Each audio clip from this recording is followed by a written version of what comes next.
Welcome. In this quick tutorial we are going to show you that how to manage videos from accounts you follow. It's super easy and we will make sure you get it right. Just make sure you are logged in and using the latest version. Make sure to watch the complete video and follow each step carefully to avoid forgetting anything and making mistakes.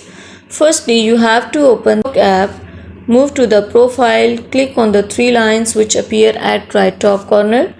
Click on settings and privacy. Now click on notifications here. You can see here videos from accounts you follow by turning it on and off. If you turn it on, the videos from account you follow will be displayed, and by turning it off, it is being turned off.